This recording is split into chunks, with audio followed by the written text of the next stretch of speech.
नमस्कार मित्रांनो, मी युवराज राठोड, संचालक YP academy Marathi व्याकरणच्या online batch मध्ये आपलं सर्वांचं स्वागत करतो। मित्रांनो, आज आपण समोरचा जो घटक आहे तो बघणार आहे उभयान्वयी अव्यय। आता आपण यादीच्या लेक्चरच्या माध्यमातून शब्दयोगी अव्यय हा जो घटक आहे तो शब्दयोगी अव्यय आपण बघितलेला आहे। शब्दयोगी अव्यय काय असतात मग तर एखाद्या नामाला किंवा नामाचं कार्य करणारा जे शब्द असतं वाक्यामध्ये त्या शब्दाला ते जोडून आलेलं असतं। काय शब्दयोगी अव्यय, जसं की वर, खाली, मागे, पुढे असे शब्द जे आहेत ते नाम किंवा नामाचं कार्य करणाऱ्या शब्दाला जोडून आलेलं असतं। आता लेक्चरच्या माध्यमातून आपण उभयान्वयी अव्यय जे आहे ते उभयान्वयी अव्ययाची सर्वप्रथम व्याख्या म्हणजे स्पष्टीकरण समजून घेऊया की नेमकं उभयान्वयी अव्यय कशाला म्हणायचं।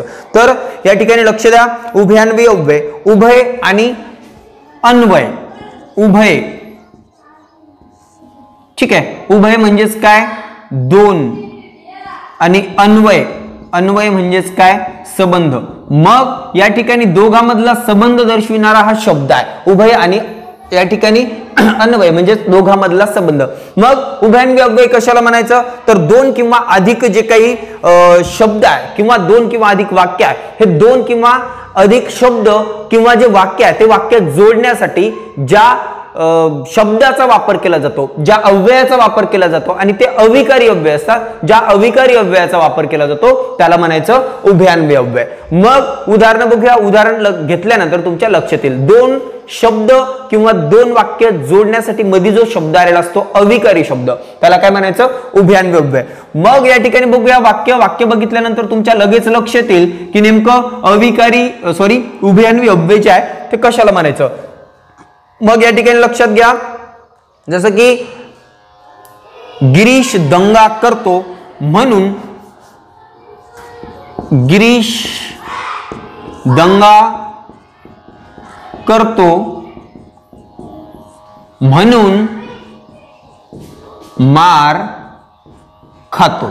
गिरीश दंगा करतो म्हणून मार खातो। आता या ठिकाणी दोन वाक्य लक्ष द्या, गिरीश दंगा करतो म्हणून या ठिकाणी म्हणून मार खातो, मार खातो, गिरीश दंगा करतो आणि मार खातो हे काय दोन वाक्यात। मग दोन वाक्य जोडण्यासाठी काय आलेले या ठिकाणी म्हणून हा शब्द आलेला आहे, आणि म्हणून हा अविकारी शब्द आलेला आहे। अविकारी म्हणजेच काय, यामध्ये बदल होत नाही, लिंग वचन आणि भेदानुसार यामध्ये बदल होत नाही, त्याला म्हणायचं अविकारी शब्द। तर हा अविकारी शब्द आलेला आहे, मग याला म्हणायचं उभयान्वयी अव्यय। लक्षात येते मुद्दा, उभयान्वयी अव्यय कशाला म्हणायचं। पुन्हा दुसरे उदाहरण घेऊया, दुसरे उदाहरण घेतल्यानंतर तुम्हाला या ठिकाणी लगेच समजेल। आता विजा चमकू लागल्या, विजा चमकू लागल्या आणि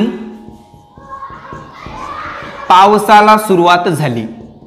विजा चमकू लागल्या आणि पावसाला सुरुवात झाली। आता या ठिकाणी बघा दोन वाक्य किंवा दोन शब्द, मग आता या ठिकाणी बघा दोन वाक्य आलेत, विजा चमकू लागल्या, पावसाला सुरुवात झाली, हे शब्द जोडण्यासाठी या ठिकाणी आणि हा अविकारी शब्द आलाय, आणि हा जो अविकारी शब्द आहे तो आहे उभयान्वयी अव्यय। लक्षात येते मुद्दा, उभयान्वयी अव्यय कशाला म्हणायचं। पुन्हा एक उदाहरण बघूया, पुन्हा एक उदाहरण बघितल्यानंतर तुमच्या लगेच लक्षात येईल। आता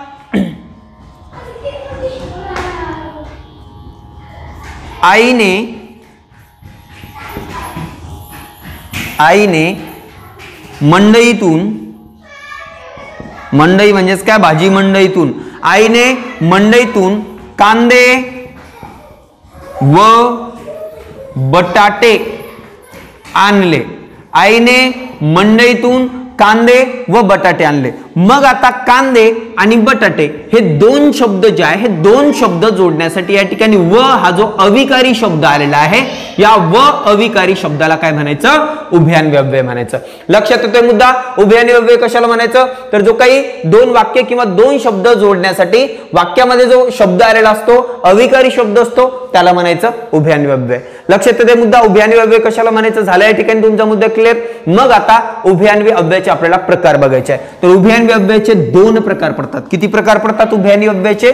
दोन प्रकार पडतात। मग कोणकोणते प्रकार पडतात दोन, तर या ठिकाणी सर्वप्रथम प्रधानत्व सूचक उभयान्वयी अव्यय आणि दुसरं आहे गौणत्व सूचक उभयान्वयी अव्यय। मग त्यालाच प्रधानत्व सूचकलाच काय म्हटलं जातं संयुक्त वाक्य, आणि दुसरा जो गौणत्व सूचक आहे त्याला म्हटलं जातं मिश्र वाक्य। ठीक आहे, लक्षात येतोय मुद्दा। संयुक्त वाक्य आणि मिश्र वाक्य यामधला फरक आपल्याला लक्षात घ्यायचा आहे। तुम्हाला प्रश्न जे काही परीक्षा त्यामध्ये प्रश्न कशा पद्धतीने विचारले जातात त्याही घटकांची चर्चा आपण आजच्या लेक्चरच्या माध्यमातून या ठिकाणी करणार आहे. तर सर्वप्रथम पहिला प्रकार लिहून घ्या आपण, प्रधानत्व सूचक उभयान्वयी अव्यय. ठीक आहे. आणि दुसरा मुद्दा आहे गौणत्व सूचक उभयान्वयी अव्यय. गौणत्व सूचक उभयान्वयी अव्यय. आता प्रधानत्व सूचक म्हणजेच काय, त्यामध्ये कोणते वाक्य येतात, तर ते येतात संयुक्त वाक्य. शक्यतो तुम्हाला प्रधानत्व सूचक, गौणत्व सूचक यावरती प्रश्न विचारत नाही, परंतु संयुक्त वाक्य कोणतं, खालीलपैकी संयुक्त वाक्य कोणतं किंवा वरील वाक्य कोणतं आहे, संयुक्त वाक्य आहे की मिश्र वाक्य आहे, अशा प्रकारचे प्रश्न तुम्हाला या ठिकाणी विचारले जातात. मग आता लक्षात घ्या मुद्दा, या ठिकाणी संयुक्त वाक्य आणि दुसरा प्रकार आहे मिश्र वाक्य. मग संयुक्त वाक्य कशाला म्हणायचं, संयुक्त वाक्यामध्ये कोणकोणते घटक येतात, तर सर्वप्रथम आपण संयुक्त वाक्य बघूया. संयुक्त वाक्य बघितल्यानंतर आपल्या लक्षात येईल की नेमकं या ठिकाणी कशा पद्धतीने याची जी फोड वगैरे आहे किंवा त्यामध्ये कोणकोणते प्रकारचे प्रकार आहे ते प्रकार या ठिकाणी बघूया. प्रधानत्व सूचक किंवा संयुक्त वाक्य याचे प्रकार पडतात 4. कोणते प्रकार आहेत मग त्याचे 4, तर समुच्चय बोधक, विकल्प बोधक, त्यानंतर न्यूनत्व बोधक आणि चौथा आहे परिणाम बोधक. असे 4 प्रकार कशाचे पडतात, संयुक्त वाक्याचे. लक्षात घ्या मुद्दा, उभयान्वयी अव्ययाचे 2 प्रकार आहेत. कोणकोणते, संयुक्त वाक्य आणि मिश्र वाक्य. दुसरं जर बघितलं आपण तर उभयान्वयी अव्ययाचे 2 प्रकार, प्रधानत्व सूचक आणि गौणत्व सूचक. मग आता संयुक्त वाक्य ज्या, त्या संयुक्त वाक्यामध्ये जे दोनही वाक्य असतात ते कशा पद्धतीचे असतात मग, तर संयुक्त वाक्यामध्ये दोनही वाक्य, पहिलं वाक्य असतं प्रधान वाक्य, पहिलं वाक्य असतं प्रधान वाक्य आणि दुसरंही वाक्य काय असतं, प्रधान असतं. म्हणजे या ठिकाणी काय होतं मग, या ठिकाणी संयुक्त वाक्य, प्रधान प्रधान संयुक्त वाक्य. आणि त्यानंतर दुसरा जो घटक आहे मिश्र वाक्याचा किंवा गौणत्व सूचक वाक्याचा, त्यामध्ये पहिलं वाक्य प्रधान असतं आणि दुसरं वाक्य असतं गौणत्व सूचक वाक्य. ठीक आहे, म्हणजे गौण वाक्य असतं आणि पहिलं असतं प्रधान वाक्य मिश्र वाक्यामध्ये. आणि संयुक्त वाक्यामध्ये दोन्ही जी वाक्य आहे ते दोन्ही वाक्य प्रधान असतात. हाही प्रश्न विचारला जाऊ शकतो, दोन्ही वाक्य प्रधान असलेला प्रकार ओळखा, संयुक्त वाक्य किंवा मग प्रधानत्व सूचक वाक्य. तर तुमचं उत्तर हे असायला पाहिजे. आता प्रधानत्व सूचक वाक्याचे 4 प्रकार आहेत. त्यापैकी पहिला प्रकार आपण या ठिकाणी बघूया, जो की या ठिकाणी समुच्चय बोधक उभयान्वयी अव्यय. समुच्चय बोधक उभयान्वयी अव्यय. मग आता समुच्चय बोधक उभयान्वयी अव्यय कशाला म्हणायचं, तर समुच्चय म्हणजेच काय, एकत्रित करणे, बेरीज करणे. लक्ष द्या, समुच्चय म्हणजेच काय, बेरीज करणे. मग या ठिकाणी बेरीज करणे, एकत्रित करणे, एकखट्टे करणे आपल्या भाषेत म्हणतो आपण त्याला. ठीक आहे, म्हणजे एकत्रित करणे म्हणजे सरळ सरळ समुच्चय बोधक उभयान्वयी अव्यय. मग समुच्चय बोधक उभयान्वयी अव्ययामध्ये कोणकोणते उदाहरण येतात, उदाहरणं बघूया. उदाहरणं बघितल्यानंतर तुम्हाला लगेच या ठिकाणी लक्षात येईल. आता या ठिकाणी बघा, वारा सुटला, उदाहरण बघूया, वारा सुटला आणि पावसाला सुरुवात झाली. ठीक आहे, वारा सुटला आणि पावसाला सुरुवात झाली. दुसरं वाक्य बघूया, रामूने काठी घेतली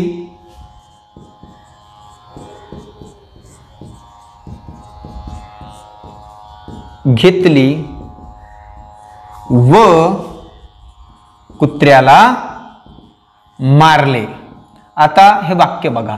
आता या वाक्यामध्ये दोन वाक्य जोडण्यासाठी आणि शब्द आलेला, पहिल्या वाक्यामध्ये, दुसऱ्या वाक्यामध्ये व आलेला आहे. हे काय मग, समुच्चय बोधक उभयान्वयी अव्यय. आता तुम्हाला विचारलं वारा सुटला आणि पावसाला सुरुवात झाली, खालीलपैकी वाक्य जे आहे ते कोणत्या प्रकारचं आहे. ऑप्शन आहे संयुक्त वाक्य, मिश्र वाक्य, केवल वाक्य, यापैकी नाही. तर तुम्हाला माहिती आहे संयुक्त वाक्याचा प्रकार आहे समुच्चय बोधक वाक्य आहे. समुच्चय बोधकचं म्हणजेच हा समुच्चय बोधक जे आहे तो कशाचा प्रकार आहे, संयुक्त वाक्याचा आहे. म्हटल्यावर हे जे वाक्य आहे हे संयुक्त वाक्य आहे.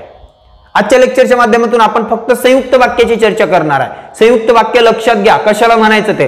तर आपण जेवढेही प्रकार बघतोय, संयुक्त वाक्य 4 प्रकार बघतोय. तुम्हाला एखादा प्रश्न आला, 4ही प्रकारपैकी आज जेवढे उदाहरणं घेतले किंवा जेवढे आपण घटक घेणार आहे, तुम्हाला एखादा प्रश्न आला की बाबा हे जे वाक्य आहे ते कोणत्या प्रकारचं आहे, संयुक्त आहे, मिश्र आहे, केवल आहे किंवा मग यापैकी नाही, तर त्याचं उत्तर काय लिहायचं, संयुक्त वाक्य लिहायचं. ठीक आहे. मग आता समुच्चय बोधक अव्यय कोणकोणती आहे नेमकी लिहून घ्या. समुच्चय बोधक अव्यय कोणकोणती आहे, तर या ठिकाणी आणि घेतलंय, व घेतलंय आपण. ठीक आहे, आणि व अन आणि व अन शिवाय नी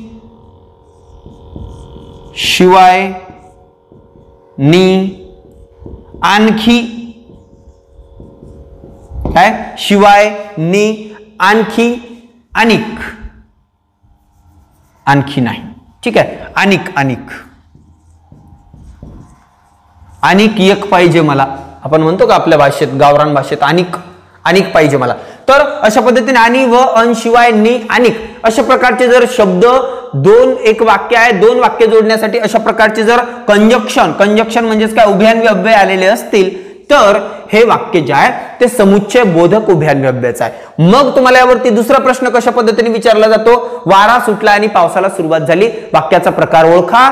ऑप्शन आहे पहिला समुच्चय बोधक, दुसरा विकल्प बोधक, तिसरा न्यूनत्व बोधक आणि चौथा परिणाम बोधक. तर तुमचं उत्तर पाहिजे त्या ठिकाणी समुच्चय बोधक म्हणजे व आणि शिवाय अन नी आणिक हे जे शब्द आहे हे शब्द कशाचे आहे तर समुच्चय बोधक उभयान्वी अव्यय आहेत. तर या ठिकाणी एवढं लक्षात घ्या समुच्चय बोधक उभयान्वी अव्यय कोणकोणते आहेत, म्हणजे तुम्हाला या ठिकाणी लगेच लक्षात येईल. उदाहरण आणि हे शब्द लिहून ठेवा. समुच्चय बोधक उभयान्वी अव्यय त्याच्या समोर हे शब्द लिहून ठेवायचे, दोन वाक्य लिहून ठेवायचे.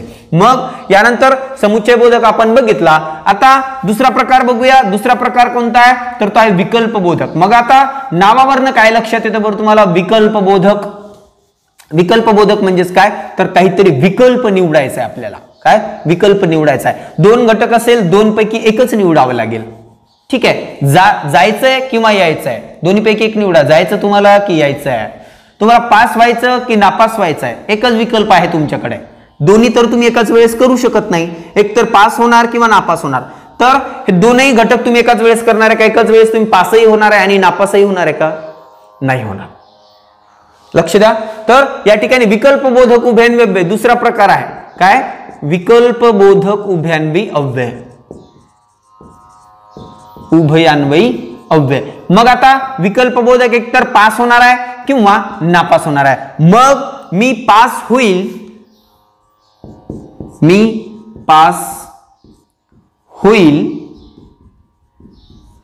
किंवा नापास होईल. लक्षात येते मुद्दा, मी पास होईल किंवा नापास होईल. किंवा हा जो शब्द आलेला काय करताय आपल्याला विकल्प निवडायचं सांगताय. काय दोन्हीपैकी एक, पास आहे नापास आहे, दोन्हीपैकी एक निवडायचं आहे. दोन्हीपैकी एक निवडायचं म्हणजे तो आपल्याला विकल्प देतोय, विकल्प निवडायचं सांगतोय. म्हणजेच या ठिकाणी हे जे वाक्य आहे मग हे कशाचं झालं, विकल्प बोधक उभयान्वी अव्ययाचं. लक्षात येतंय, विकल्प या ठिकाणी निवडायचा आहे. दोन घटक असतील त्यापैकी एक निवडायचा आहे, अनेक घटक असतील त्यापैकी दोन किंवा अनेक घटक असतील त्यापैकी आपल्याला काय करायचंय, एक निवडायचा आहे. एक ज्या वेळेस निवडतो आपण त्यावेळेस काय होतं, विकल्प बोधक उभयान्वी अव्यय. मग या ठिकाणी बघूया विकल्प बोधक उभयान्वी अव्यय कोणकोणती आहे तर किंवा बघितलं आपण, अथवा,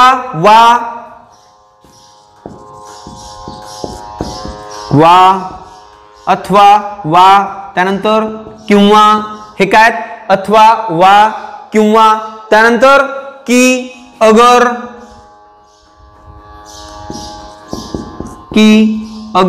हे काय आहेत मग या ठिकाणी, हे आहेत उभयान्वी अव्यय, विकल्प बोधक उभयान्वी अव्यय. म्हणजे यावरून आपण विकल्प निवडतो. कसं निवडतो, मी पास होईल किंवा नापास होईल. येते मुद्दा लक्षात. दुसरं वाक्य बघूया. जसं की या ठिकाणी पास होईल किंवा नापास होईल, किंवा हा शब्द यामधला आला. पुन्हा बघूया दुसरं उदाहरण, तुला चहा हवी की कॉफी. तुला चहा हवी की कॉफी, दोन्हीपैकी एकच सांगितलं या ठिकाणी. चहा प्यायची की कॉफी प्यायची आहे तुम्हाला, दोन्ही देणार नाहीत. काय दोन्ही नाहीये, चहा नाही आणि कॉफी नाहीये, दोन्हीपैकी एकच निवडायचं तुम्हाला त्या ठिकाणी. एक तर तुम्हाला चहा प्यायची आहे किंवा एक तर कॉफी प्यायची आहे. काय चहा प्यायची आहे परंतु किंवा मग कॉफी प्यायची आहे. येते मुद्दा लक्षात. आता कॉलेज स्टुडंट असतील ते सांगतील मला कॉफी प्यायची आहे. शिक्षक भरतीचे उमेदवार असतील ते म्हणतील नाही आता मी थकलो थोडासा, मला चहा प्यायचा आहे. ठीक आहे. मग या ठिकाणी तुम्हाला काय सांगितलंय तर विकल्प निवडायचं सांगितलंय. काय सांगितलंय, विकल्प निवडायचं सांगितलं तुम्हाला. एकच चूज करायचं आहे, एकच करेक्ट करायचं आहे. तुम्हाला परीक्षेमध्ये 4 ऑप्शन आहेत, 4 पैकी तुम्हाला काय करायचं आहे, एकाच उत्तर लिहायचं आहे. काय लिहायचंय, त्यापैकी 4 पैकी एकच उत्तर लिहायचं आहे. मग त्या ठिकाणी सुद्धा काय झाला, विकल्पबोधक उभयान्वी अव्ययाचा प्रकार येतो. त्या ठिकाणी 2 वाक्य जोडलेले असतील आणि त्यामध्ये एक शब्द आलेला असेल, अविकारी शब्द असेल, तर तो उभयान्वी अव्यय असतं. आणि त्यावरनं जर विकल्पाचा बोध होत असेल, एक निवडायचं असेल, अनेक गोष्टीपैकी एक निवडायचं असेल, तर ते वाक्य होतं विकल्पबोधक उभयान्वी अव्ययाचं. लक्षात येते मुद्दा. विकल्पबोधक उभयान्वी अव्यय कशाला म्हणायचं, विकल्पबोधक उभयान्वी अव्यय कसे कोणकोणते आहेत, अथवा वा किंवा की अगर वाक्य जोडलेलं असलं आणि विचारलं खालील वाक्य कोणत्या प्रकारचं आहे, समुच्चय बोधक, त्यानंतर विकल्पबोधक, न्यूनतबोधक, परिमाणबोधक, तर या ठिकाणी लक्ष द्या, हे अथवा वा किंवा की अगर हे जोडून आलेले वाक्य असतील तर सरळ सरळ त्याचं उत्तर लिहायचं विकल्पबोधक उभयान्वी अव्यय. परंतु या ठिकाणी मी पास होईल किंवा नापास होईल, वाक्याचा प्रकार ओळखा. मग या ठिकाणी तुम्हाला पहिलं विचारतील संयुक्त वाक्य, दुसरं विचारतील मिश्र वाक्य, तिसरं विचारतील केवल वाक्य आणि चौथं यापैकी नाही, तर उत्तर आहे संयुक्त वाक्य. येतंय लक्षात मुद्दा. तर किमान विकल्पबोधक कशाला म्हणायचं आणि त्याचा मुख्य प्रकार काय, मग संयुक्त वाक्याचे प्रकार बघतोय आपण. पहिला प्रकार बघितला आपण समुच्चय बोधक, दुसरा प्रकार बघितला विकल्पबोधक. आता समोरचा जो काही तिसरा घटक आहे, जो तिसरा प्रकार आहे, तो आहे न्यूनत्वबोधक उभयान्वी अव्यय. मग न्यूनत्वबोधक उभयान्वी अव्यय कशाला म्हणायचं, ठीक आहे. मग न्यूनत्व शब्दावरनं काय लक्षात येतं की न्यूनत्व म्हणजे कमीपणा. काय, न्यूनत्व म्हणजे कमीपणा. मग कुठेतरी काहीतरी कमीपणा असायला पाहिजे त्या वाक्यामध्ये, आणि त्या शब्दामुळे 2 वाक्य जे आहे ते 2 वाक्य जोडलेले असतील, तो अविकारी शब्द असेल आणि त्या वाक्यामध्ये त्या उभयान्वी अव्ययामुळे कुठेतरी कमीपणा दर्शवला जातो, तेव्हा ते जे वाक्य आहे ते वाक्य कशाचं होतं, मग न्यूनत्वबोधक उभयान्वी अव्ययाचं. लक्ष द्या, न्यूनत्व बोधक, न्यूनत्वबोधक उभयान्वी अव्यय काय करतात, विकल्प निवडतात का नाही, कमीपणा, का तो कमीपणा, कुठेतरी कमीपणा वाटतो, कमतरता वाटते, कमीपणा भासतो. ठीक आहे. मग आता न्यूनत्वबोधक उभयान्वी अव्यय म्हणजे काय, तर न्यूनत्वाचा अर्थ काय होतो, मग न्यूनत्वाचा अर्थ होतो कमीपणा. मग न्यूनत्वबोधक उभयान्वी अव्यय कोणकोणते आहे, लिहून घ्या लगेच. किंतु परी, किंतु परी, पण बाकी परंतु, किंतु परंतु, किंतु परंतु, परी, किंतु परंतु, परी, पण, बाकी, अशा प्रकारचं अव्यय आलं, अविकारी अव्यय, आणि 2 वाक्य जोडलेले असेल तर ते वाक्य कोणतं असतं, न्यूनत्वबोधक. परंतु आता हे जे शब्द आहेत, आता समुच्चय बोधक झालं आणि विकल्पबोधक 2 प्रकार बघितले. आता तिसरा प्रकार जो आहे, मग हा जो परंतु आहे, पण आहे, तो मिश्र वाक्यामध्ये विचारला जातो. त्याचा फरक आपण लक्षात घेणारच आहे, परंतु हा मिश्र वाक्यामध्ये विचारला जातो. मग कुठे डोकं लावायचं, मग डोकं कुठे लक्ष ठेवायचं, लेक्चरवरती लक्ष ठेवायचं. ठीक आहे. मग न्यूनत्वबोधक म्हणजे ते कुठेतरी कमीपणा भासतो. तर उदाहरण बघूया. उदाहरण बघितल्यानंतर लगेच तुमच्या लक्षात येईल. आता त्याने अभ्यास केला,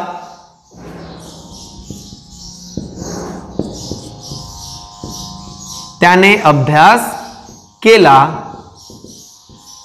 परंतु, परंतु बंधू, ठीक आहे, त्याने अभ्यास केला परंतु नापास झाला.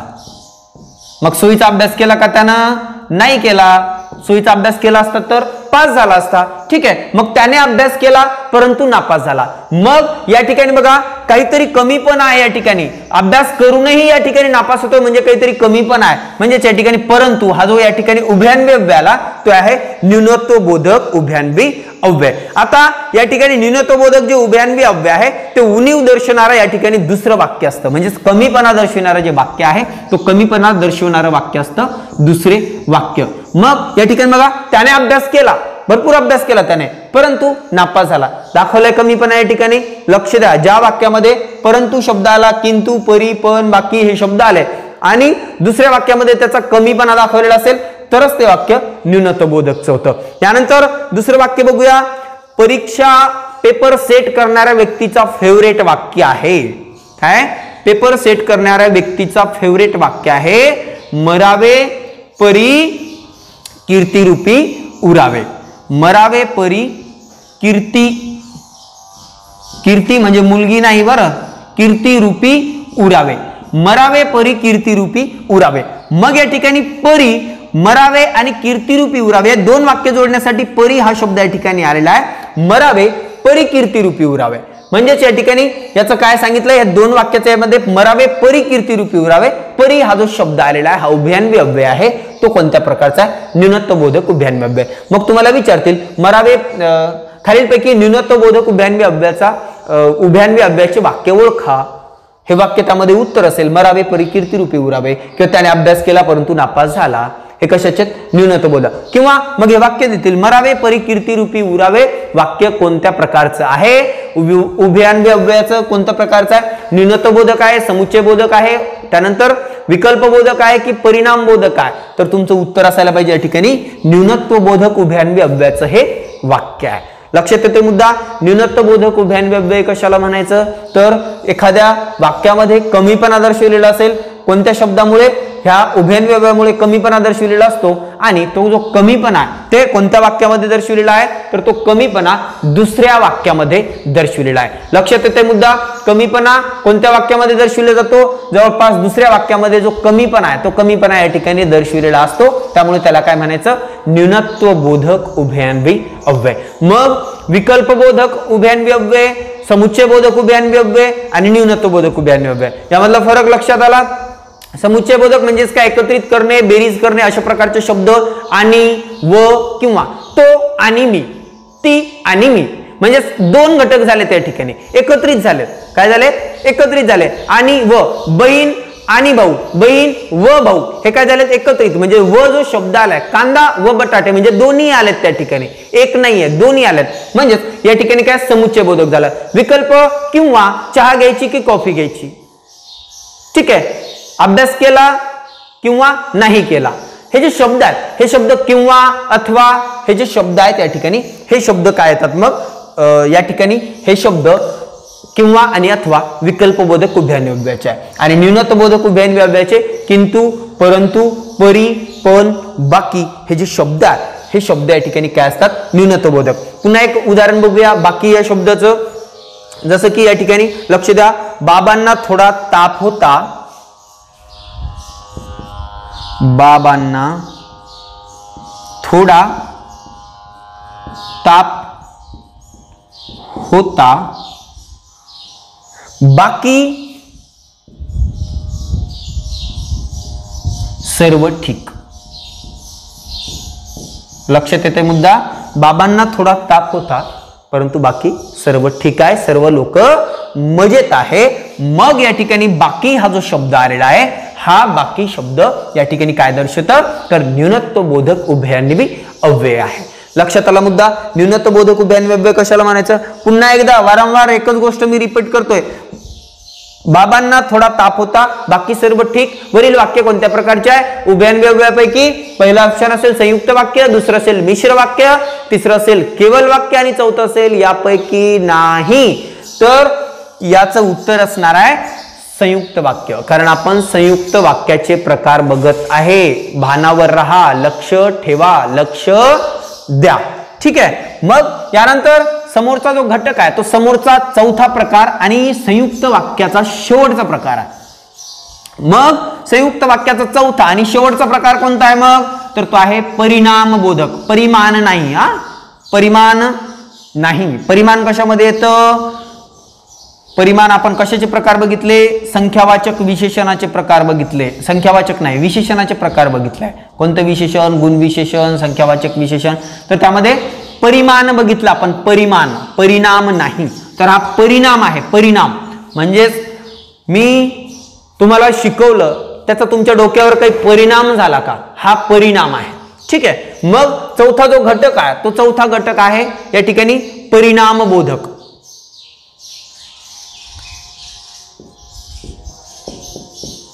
परिणाम बोधक उभयान्वी अव्यय.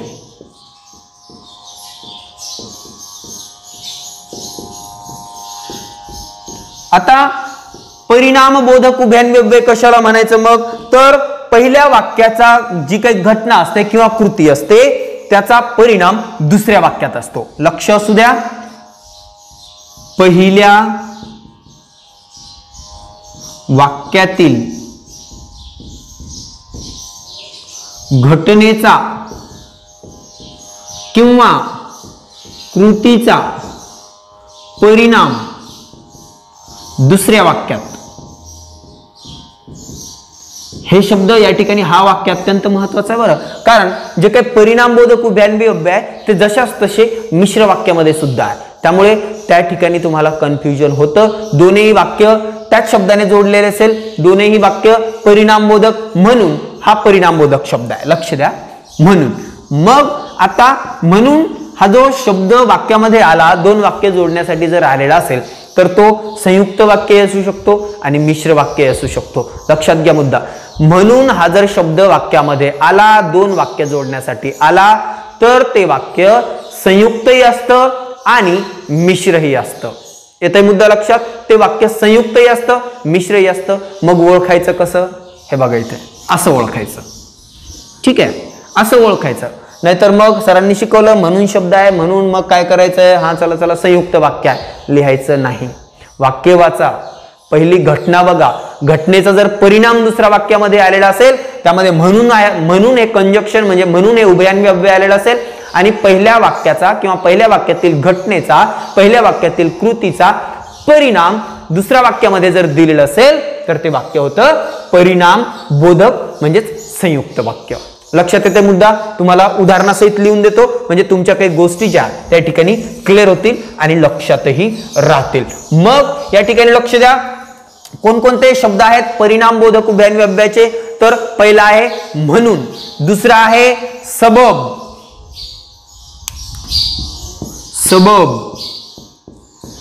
तिसरा आहे करिता, चौथा आहे यास्तव. ठीक आहे, म्हणून सबब करिता यास्तव तेव्हा तस्मात, तेव्हा आणि तस्मात. आता हे जे वाक्य आहे या ठिकाणी बघा, जे काही हा शब्द आहे म्हणून सबब, हे जे शब्द आहे हे शब्द जशाच तसे संयुक्त वाक्यामध्ये सुद्धा आहे, सॉरी मिश्र वाक्यामध्ये सुद्धा आहे. तर यामधला फरक आपल्याला लक्षात घेणं गरजेचं आहे. मग म्हणून जर शब्द आला, मग म्हणून शब्द जर एखाद्या वाक्यामध्ये आलेला असेल आणि ते वाक्य परिणाम बोधकच आहे, हे कशावरून ठरवायचं हे बघून घ्या. ठीक आहे, मग उदाहरण बघूया. उदाहरण बघितल्यानंतर तुमच्या काही गोष्टी ज्या त्या लक्षात येतील. तो आजारी होता, तो करायचं की ती करायचं, तो आजारी होता म्हणून काय, तो आजारी होता म्हणून शाळेत आला नाही.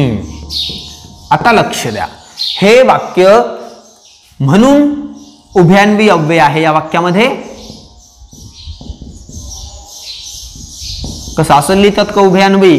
ठीक आहे, तर म्हणून हा जो या ठिकाणी उभयान्वी अव्यय आलेला आहे तो दोन वाक्य जोडण्यासाठी आलेला आहे. ठीक आहे, मग आता म्हणून हे जे वाक्य आहे, मग आता मिश्र वाक्यामध्ये सुद्धा म्हणून जो शब्द आहे तो स्वरूप बोधक मध्ये येतो. मग आता हे स्वरूप बोधक आहे की परिणाम बोधक आहे, कशावरून ओळखायचं आहे? परिणाम बोधक आहे. परिणाम होतो का बघा, पहिल्या वाक्याचा दुसऱ्या वाक्यावरती काही परिणाम होतो का बघा. तो आजारी होता, काय, तो आजारी होता, शाळेत आला नाही. कारण दाखवलंय दुसऱ्या वाक्यामध्ये, कशाचं कारण दाखवलंय, पहिल्या वाक्याचं. तो आजारी होता म्हणून शाळेत आला नाही, म्हणजे तो आजारी होता त्या कारणामुळे तो शाळेत आला नाही. म्हणजे दुसऱ्या वाक्यामध्ये त्याचं काय दिलेलं आहे, परिणाम दिलेला आहे. पहिलं काय दिलंय, कारण दिलंय. काय कारण आहे तो शाळेत नाही येण्याचा, तर तो आजारी होता, आणि तो आजारी होता म्हणून दुसऱ्या वाक्यामध्ये तो आजारी असल्याचा परिणाम काय झाला, त्याच्यावरती काय परिणाम झाला त्या मुलावरती, तर तो शाळेत जाऊ शकला नाही किंवा तो शाळेत आला नाही. हा परिणाम कशामुळे झाला, तो आजारी होता म्हणून हा परिणाम झाला. म्हणजेच लक्षात आला मुद्दा, परिणाम बोधक उभयान्वी अव्यय म्हणजे दुसऱ्या वाक्यावरती त्याचा परिणाम होतो. सरळ सरळ लक्षात घ्यायचं. पहिल्या वाक्याचा परिणाम, पहिल्या घटनेचा परिणाम, पहिली कृती, पहिली घटना काय, तो आजारी होण्याची घटना त्याच्यासोबत घडली, त्याच्यामुळे तो काय झाला, शाळेत नाही गेला. येतोय मुद्दा, लक्षात येतोय का? बस रस्त्यात पंक्चर झाली, नादुरुस्त झाली, खराब झाली म्हणून मी जालन्याला लवकर पोहोचलो नाही. येतोय मुद्दा लक्षात? मुद्दा लक्षात येतोय का? तर अशा पद्धतीने तो आजारी होता, त्याचं कारण काय झालं, त्याचा परिणाम काय झाला, तो आजारी जर असेल त्याचा परिणाम काय झाला, मग तो शाळेत आला नाही. ठीक आहे. तर या ठिकाणी अशा पद्धतीने तो आजारी होता म्हणून शाळेत आला नाही. शिक्षक भरतीचे उमेदवार, एखादा उमेदवार जर आजारी असेल आणि तो शाळेत आला नाही तर मारू नका. लक्षात असू द्या मुद्दा काय, की बाबा त्याच्यावर काहीतरी परिणाम झालाय, त्याची तब्येत ठीक नाहीये, तो आजारी आहे, मग तो आजारी आहे त्यामुळे तो शाळेत आलेला नाही. तर या ठिकाणी परिणाम जो आहे तो परिणाम दुसऱ्या वाक्यामध्ये दाखवला जातो. कशाचा? पहिल्या वाक्यातील घटनेचा, पहिल्या वाक्यातील कृतीचा जो परिणाम आहे तो परिणाम दुसऱ्या वाक्यामध्ये दिलेला असतो. त्यामुळे या ठिकाणी परिणामबोधक उभयान्वी अव्ययाचं ते वाक्य आहे. यानंतर पुन्हा या ठिकाणी परिणामबोधक उभयान्वी अव्ययाचं एखादं वाक्य बघूया. वाक्य बघितल्यानंतर पुन्हा तुमच्या जे काही घटक आहेत ते लक्षात येईल. मग आता मधूने उत्तम भाषण केले. मधूने उत्तम भाषण केले, उत्तम केले किंवा चांगले भाषण केले.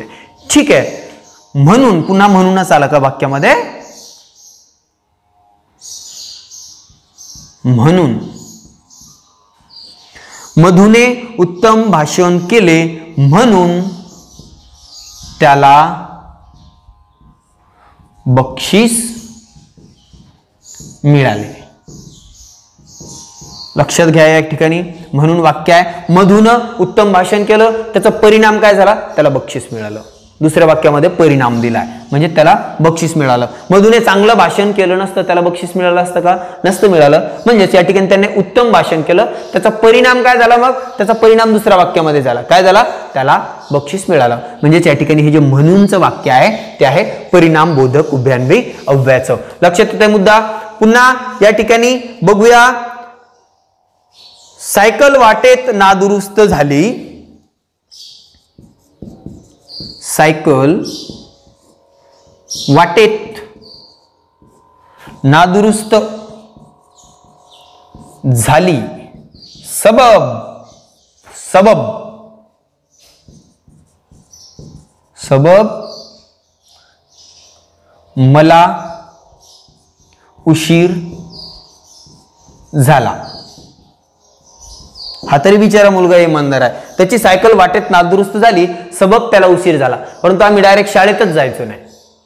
ठीक आहे. मग या ठिकाणी लक्ष द्या. सायकल वाटेत नादुरुस्त झाली, सबब मला उशीर झाला. म्हणजेच या ठिकाणी हे जी काही उभयान्वी अव्यय ते उभयान्वी अव्यय या ठिकाणी सबब हा उभयान्वी अव्यय आलेला आहे. सबब कशामध्ये वापरला जातो? परिणामबोधक उभयान्वी अव्ययामध्ये. सायकल वाटेत नादुरुस्त झाली पहिली घटना आहे आणि सायकल नादुरुस्त झाली ती जी घटना झाली तिच्यासोबत, जी त्याच्यासोबत घटना घडली, जी कृती घडली सायकल नादुरुस्त होण्याची, त्याचा परिणाम काय झाला? तर त्याला शाळेत जायला उशीर झाला. शाळेत जात असेल किंवा कुठेतरी कामावरती जात असेल तर त्याला त्या ठिकाणी काय झाला? उशीर झाला. म्हणजेच हा सायकल नादुरुस्त झाल्याचा परिणाम झाला. लक्षात येते मुद्दा? सायकल नादुरुस्त झाल्याचा परिणाम काय झाला मग या ठिकाणी? तर उशीर झाला. ठीक आहे. अशा पद्धतीचे वाक्य तुम्हाला या ठिकाणी जे आहे ते विचारले जातात, तुम्हाला विचारले जातील. आणि अशा प्रकारचे जे कन्फ्युजन करणारे वाक्य आहेत, कन्फ्युजन करणारे म्हणजे सरळ सरळ जे कॉमन शब्द आहेत, जे म्हणून, सबब हे जे शब्द आहे, परंतु हे शब्द आहे, हे मिश्र वाक्यामध्ये आहे आणि संयुक्त वाक्यामध्ये आहे. मग अशा प्रकारचेच वाक्य तुम्हाला विचारले जातात. काय? मग या ठिकाणी म्हणून हा शब्द असेल आणि म्हणून हा शब्द तुम्हाला विचारतील. संयुक्त वाक्य आहे, मिश्र वाक्य आहे, केवल वाक्य आहे किंवा मग यापैकी नाही, वरीलपैकी सर्व, काहीतरी काहीतरी काहीतरी. मग तुम्हाला माहित असणं गरजेचं आहे. आणि तुम्हाला सरळ सरळ प्रश्नही विचारले जातात. काही ठिकाणी सरळ म्हणजेच कसं असतं, एखाद्या घटकामध्ये सपोज पोलीस भरती आहे, पोलीस भरतीमध्ये तुम्हाला 25 प्रश्न मराठीला असतात, शिक्षक भरतीमध्ये 30 प्रश्न मराठीला असतात, त्यानंतर आरोग्य भरतीमध्ये 15 प्रश्न मराठीला असतात. मग 15 पैकी हार्डली 10 ते 12 प्रश्न एकदम सोपे असतात आणि त्यानंतरचे जे प्रश्न असतात ते असे गुंतागुंतीचे, म्हणजे 2-2, 3-3 ठिकाणी ज्या शब्दाचा वापर केला जातो आपण त्या ठिकाणी कन्फ्यूज होतो आणि मग आपल्याला समजतं, लक्षात राहत नाही. म्हणून हा शब्द आपण तर बघितलं तो स्वरूपबोधक आहे की मग परिणामबोधक आहे किंवा मग बाकी मिश्र वाक्य आहे की संयुक्त वाक्य, हे थोडंसं लक्षात राहत नाही. त्यामुळे ह्या ज्या घटना आहे, हे जे घटक आहे हे घटक लिहून घेत चला. पहिल्या घटनेचा कृतीचा परिणाम दुसऱ्या वाक्यात जर झाला, म्हणून, सबब, यास्तव, करिता, तेव्हा, तस्मात. तस्मात लक्षात घ्या. काही काही वेळा काय होतं, म्हणून, सबब, करिता, यास्तव, तेव्हा, तस्मात किंवा मग काय सबब, यास्तव, तस्मात हे शब्द कोणत्या प्रकारचे किंवा हे कोणते उभयान्वी अव्यय आहेत? ऑप्शन असतील विकल्पबोधक, समुच्चयबोधक, न्यूनत्वबोधक आणि परिणामबोधक. तर तस्मात, यास्तव हे काय हा शब्द अतिशय महत्वाचा आहे बरं, तस्मात.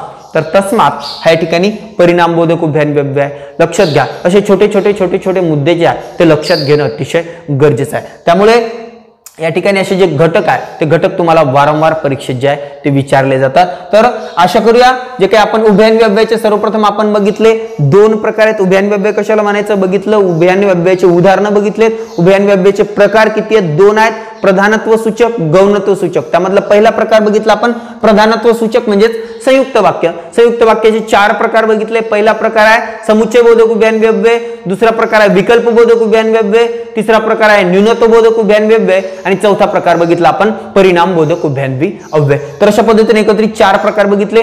नेक्स्ट लेक्चरच्या माध्यमातून आपण जे काही मिश्र वाक्य आहे त्या मिश्र वाक्याचे बाकीचे जे काही प्रकार आहेत, चार प्रकार पडतात मिश्र वाक्याचे सुद्धा. तर मिश्र वाक्य कसे ओळखायचे, म्हणून जरी शब्द आलेला असेल परंतु ते मिश्र वाक्यच असेल. का असेल, कारण मिश्र वाक्य आणि संयुक्त वाक्य यामध्ये फरक आहे. मग ते फरक कसा ओळखायचा, फरक तुम्हाला या ठिकाणी सांगितलंय मी. म्हणून आलेला असेल, सबब आलेला असेल तर या ठिकाणी पहिल्या घटनेचा जो आहे तो दुसऱ्या वाक्यामध्ये परिणाम दिलेला असतो. तर आशा करूया आजचं जे लेक्चर आहे ते नक्कीच तुम्हाला समजलं असेल. पुन्हा भेटणार आहे आपण नवीन व्हिडिओसह. तोपर्यंत धन्यवाद.